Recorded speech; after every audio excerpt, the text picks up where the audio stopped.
wabarakatuh. Baik anak-anak bapak semuanya, kelas 10. Pada hari ini kita belajar yaitu mata pelajaran fikih tentang materi kurban. Sebelum kita masuk pembelajaran, kepada anak-anak bapak semuanya, kita diharapkan untuk berdoa terlebih dahulu. A'udzubillahi minasyaitonirrajim. Bismillahirrahmanirrahim. Rabbi israh li sadri wa yassir li amri wahlul 'uqdatam min lisani yafqahul qawli. Rabbi zidni ilma warzuqni fahma. Amin. Baik semuanya, selamat pagi anak-anak bapak. Kita sekarang masuk kepada pembelajaran, yaitu materi kita tentang kurban, di mana poin-poin di sini yang harus Anda pahami, yaitu yang pertama pengertian kurban, kemudian yang kedua hukum kurban, yang ketiga latar belakang kurban, yang keempat yaitu waktu dan tempat menyembelih kurban, 5 ketentuan hewan kurban, kemudian yang keenam sunnah-sunnah dalam menyembelih, kemudian yang terakhir yaitu yang ketujuh hikmah kurban. Baik, sebelum kita masuk kepada materi, Ananda diminta untuk dapat nantinya dapat memahami tentang poin-poin tersebut, kemudian dapat menganalisis, menjelaskan sampai kepada mengaplikasikan atau menerapkan kepada kehidupan sehari-hari kita ya. Kemudian kita masuk kepada materi kita, yaitu kurban. Poin yang pertama yaitu pengertian kurban. Kurban menurut bahasa yaitu qoroba. Ada yang tahu artinya apa? Bagus. Qoroba itu artinya adalah dekat. Itu menurut bahasa. Sedang menurut istilahnya, kurban berarti hewan yang disembelih dengan niat beribadah untuk mendekatkan diri kepada Allah Subhanahu wa Ta'ala, yaitu dengan syarat-syarat tertentu dan waktu tertentu, atau disebut udhiyah. Jadi itu poin pertama, itu tentang pengertian kurban. Kemudian yang kedua, hukum kurban. Berkurban merupakan ibadah yang disyariatkan bagi keluarga muslim yang mampu. Yaitu adapun firman Allah dalam Al-Quran, siapa yang tahu? Yaitu Al-Kautsar. Baik, kepada ketua kelas, ayo baca ayat 1 dan 2 surah Al-Kautsar. Bagus, kita baca sama-sama ya. A'udzu billahi minasyaitonir rajim. Bismillahirrahmanirrahim. Inna a'tainakal kautsar fasholli lirabbika wanhar. Ayat yang pertama artinya, sungguh kami telah memberimu Muhammad nikmat yang banyak. Kemudian arti yang kedua, maka laksanakanlah sholat karena Tuhanmu dan berkurbanlah. Jadi dalilnya tentang kurban ini atau dalil hukumnya yaitu sudah ada dalam Al-Quran, yaitu surat Al-Kautsar, yaitu dikhususkan ayat 1 dan 2 ini. Kemudian sebagian ulama berpendapat bahwa berkurban itu hukumnya wajib. Kemudian menurut jumhur ulama berpendapat hukum berkurban adalah sunnah muakkad, dengan alasan sabda Rasulullah Sallallahu Alaihi Wasallam, yaitu Bismillahirrahmanirrahim. Umirtu bin nahri wa huwa sunnatul lakum. Aku diperintahkan berkurban, kata Rasul, dan kurban itu sunnah bagimu. Hadis riwayat Tirmidzi. Kemudian hukum kurban menjadi wajib apabila kurban tersebut dinazarkan. Kalau itu tidak hanya kurban Ananda, itu juga terjadi pada puasa. Jika kita bernazar atau kita meminta sesuatu, kemudian kita berjanji atau kita bernazar dengan yang dinazarkan itu adalah puasa, maka puasa itu akan menjadi wajib jika keinginan kita itu terkabul. Kemudian menurut Imam Maliki, apabila seseorang membeli hewan kurban, apabila seseorang membeli hewan dengan niat untuk berkurban, seseorang membeli hewan dengan niat untuk berkurban, maka ia wajib menyembelihnya. Itu tentang hukum kurban. Kemudian yang ketiga, yaitu latar belakang kurban. Di dalam Al-Quran terdokumentasikan, yaitu secara nyata, ketika Nabi Ibrahim alaihissalam bermimpi menyembelih anaknya sendiri, yaitu Nabi Ismail alaihissalam. Nabi Ismail alaihissalam. Dan setelah mendengar cerita itu, ia atau Nabi Ismail ini, anak Nabi Ibrahim, ia langsung meminta agar sang ayah melaksanakan sesuai mimpi itu, karena diyakini benar-benar datang dari Allah Subhanahu wa taala. Yaitu ini, kisah ini sesuai dengan Quran surat As-Saffat ayat 102. Yaitu bismillahirrahmanirrahim. Falamma balagha ma'ahu, yaitu maka tatkala anak itu sampai pada umur yang sanggup. Ma'ahu sa'ya, yaitu berusaha bersama-sama Ibrahim. Qala ya bunayya, Ibrahim berkata, hai anakku, inni ara, bahwasanya sesungguhnya aku telah melihat fil manami, yaitu dalam mimpi. Aku telah melihat dalam mimpi, anni atba'uka fanzuru madza tara. Aku melihat dalam mimpi itu bahwa aku menyembelihmu. Kemudian fanzur madza tara. Kemudian Nabi Ibrahim menyuruh Nabi Ismail itu, maka fikirkanlah apa pendapatmu.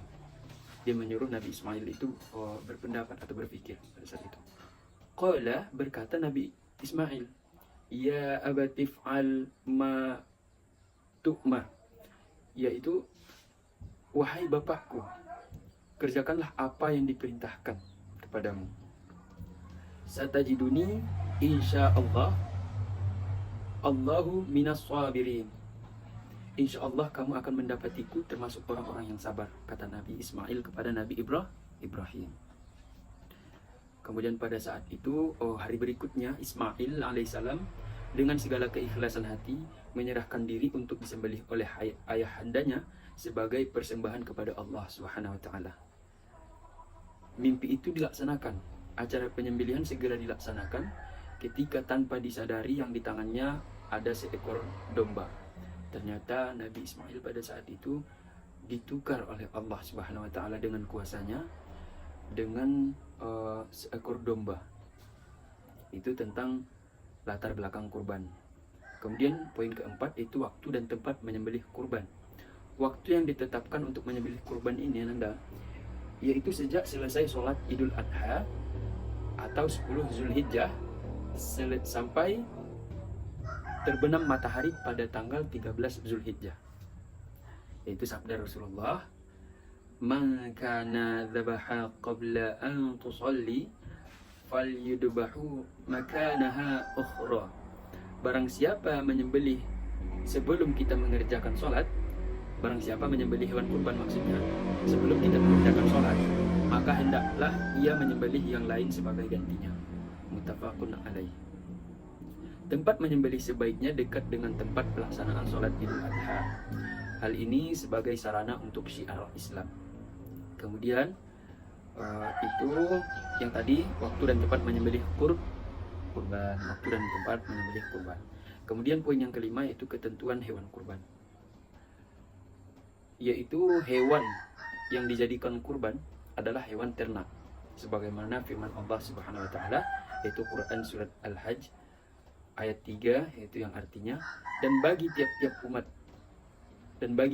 umat telah kami syariatkan penyembelihan atau kurban, supaya mereka menyebut nama Allah terhadap binatang ternak yang telah direzekikan Allah kepada mereka. Kemudian hewan yang dimaksud adalah unta, sapi, kerbau, dan kambing atau domba. Adapun hewan-hewan tersebut dapat dijadikan hewan kurban itu dengan syarat telah cukup umur dan tidak cacat. Tidak cacat yang dimaksudkan yaitu tidak pincang, tidak kurus atau sedang sakit. Kemudian di sini ada ketentuan cukup umur itu, yaitu umur hewan kurban, yaitu yang pertama domba sekurang-kurangnya berumur 1 tahun atau telah tanggal giginya. Jadi domba itu sekurang-kurangnya umurnya 1 tahun atau sudah pernah tanggal giginya atau lepas giginya. Kemudian yang kedua itu kambing biasa sekurang-kurangnya berumur 1 tahun. Kemudian yang ketiga, unta sekurang-kurangnya berumur 5 tahun. Kemudian yang keempat, sapi atau kerbau sekurang-kurangnya berumur 2 tahun. Kemudian sunnah-sunnah dalam menyembelih, yaitu pada waktu menyembelih hewan kurban itu disunahkan, yang pertama melaksanakan sunnah-sunnah yang berlaku pada penyembelihan biasa, yaitu seperti membaca basmalah, membaca selawat, menghadapkan hewan ke arah kiblat, menggulingkan hewan ke arah rusuk kirinya, memotong pada pangkal leher, serta memotong urat kiri dan kanan leher. Kemudian yang kedua, membaca takbir, itu Allahu Akbar. Kemudian yang ketiga, membaca doa sebagaimana dianjurkan oleh Rasulullah SAW, yaitu Bismillahirrahmanirrahim. Allahumma taqabbal min Muhammadin wa min ummati Muhammadin. Kemudian yang keempat, orang yang berkurban menyembelih sendiri hewan yang ia kurbankan, hewan yang ia miliki. Jika ia mewakilkan kepada orang lain, ia disunatkan hadir ketika penyembelihan berlangsung. Kemudian poin terakhir yaitu tentang hikmah kurban. Hikmah kurban yaitu yang pertama, bagi orang yang berkurban itu menambah kecintaan kepada Allah, menambah keimanan dan ketakwaan kepada Allah, kemudian menunjukkan rasa syukur kepada Allah, kemudian yang terakhir mewujudkan tolong menolong, kasih sayang, kasih mengasihi dan rasa solidaritas. Kemudian yang kedua, bagi penerima daging kurban yaitu menambah keimanan dan ketakwaan kepada Allah, bertambah semangat itu dalam kehidupan. Kemudian yang ketiga, bagi kepentingan umum, itu memperkokoh tali persaudaraan karena ibadah kurban melibatkan semua lapisan. Kemudian yang kedua, menumbuhkan dan meningkatkan kesadaran beragama, baik bagi orang yang mampu maupun yang kurang mampu. Baik, itu saja materi kita pada hari ini, yaitu sudah Bapak jelaskan itu satu persatu tadi tentang pengertian kurban, hukum kurban, latar belakang kurban, waktu dan tempat menyembelih kurban, ketentuan hewan kurban, sunnah-sunnah menyembelih, dan hikmah kurban. Jadi Bapak minta kepada anak-anak Bapak, karena kita pada hari ini ada kendala, kita harus mengadakan pembelajaran dengan secara daring atau pembelajaran melalui video YouTube ya.